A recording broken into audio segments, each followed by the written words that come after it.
एक ही घड़ी मुहूर्त में जन्म लेने पर भी सबके कर्म और भाग्य अलग अलग क्यों? एक बार एक राजा ने विद्वान ज्योतिषियों की सभा बुलाकर प्रश्न किया। मेरी जन्म पत्रिका के अनुसार मेरा राजा बनने का योग था, मैं राजा बना, किंतु उसी घड़ी मुहूर्त में अनेक जातकों ने जन्म लिया होगा जो राजा नहीं बन सके, क्यों? इसका क्या कारण है?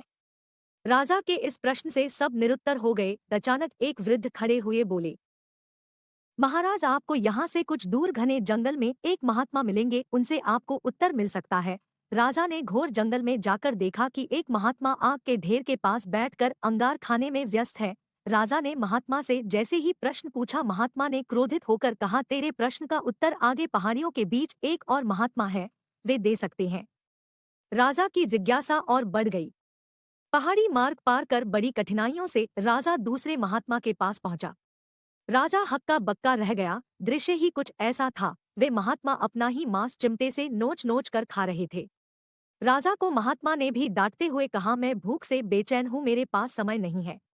आगे आदिवासी गांव में एक बालक जन्म लेने वाला है जो कुछ ही देर तक जिंदा रहेगा। वह बालक तेरे प्रश्न का उत्तर दे सकता है। राजा बड़ा बेचैन हुआ। बड़ी अजब पहेली बन गया मेरा प्रश्न। उत्सुकता प्रबल थी। राजा पुनः कठिन मार्ग पार कर उस गांव में पहुंचा। गांव में उस दंपति के घर पहुंचकर सारी बात कही।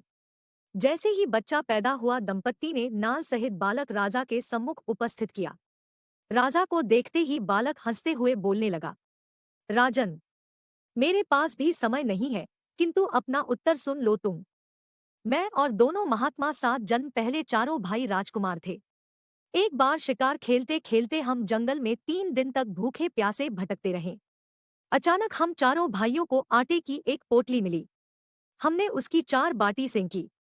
अपनी अपनी बाटी लेकर खाने बैठे ही थे कि भूख प्यास से तड़पते हुए एक महात्मा वहां आ गए। अंगार खाने वाले भैया से उन्होंने कहा, बेटा, मैं 10 दिन से भूखा हूँ, अपनी बाटी में से मुझे भी कुछ दे दो। मुझ पर दया करो, जिससे मेरा भी जीवन बच जाए। इतना सुनते ही भैया गुस्से से भड़क उठे और बोले, तुम्हें दे दूंगा तो मैं क्या खाऊंगा आग, चलो भागो यहाँ से। वे महात्मा फिर मांस खाने वाले भैया के निकट आए, उनसे भी अपनी बात कही, किंतु उन भैया ने भी महात्मा से गुस्से में आकर कहा कि बड़ी मुश्किल से प्राप्त ये बाटी तुम्हें दे दूंगा तो क्या मैं अपना मांस नोच कर खाऊंगा। भूख से लाचार वे महात्मा मेरे पास भी आए, मुझसे भी बाटी मांगी, किंतु मैंने भी भूख में धैर्य खोकर कह दिया कि चलो आगे बढ़ो, मैं क्या भूखा मरूं। अंतिम आशा लिए वो महात्मा, हे राजन, आपके पास भी आए, दया की याचना की। दया करते हुए खुशी से आपने अपनी बाटी में से आधी बाटी आदर सहित उन महात्मा को दे दी। बाटी पाकर महात्मा बड़े खुश हुए और बोले, तुम्हारा भविष्य तुम्हारे कर्म और व्यवहार से फलेगा। बालक ने कहा, इस प्रकार उस घटना के आधार पर हम अपना अपना भोग भोग रहे हैं। और वो बालक मर गया। धरती पर एक समय में अनेकों फल फूल खिलते हैं, किंतु सबके रूप, गुण, आकार, प्रकार, स्वाद भिन्न होते हैं। राजा ने माना कि शास्त्र भी 3 प्रकार के हैं, ज्योतिष शास्त्र, कर्तव्य शास्त्र और व्यवहार शास्त्र। जातक सब अपना किया दिया लिया ही पाते हैं। यही है जीवन। गलत पासवर्ड से एक छोटा सा मोबाइल नहीं खुलता। तो सोचिए, गलत कर्मों से स्वर्ग के दरवाजे कैसे खुलेंगे। ऐसी और वीडियो देखने के लिए हम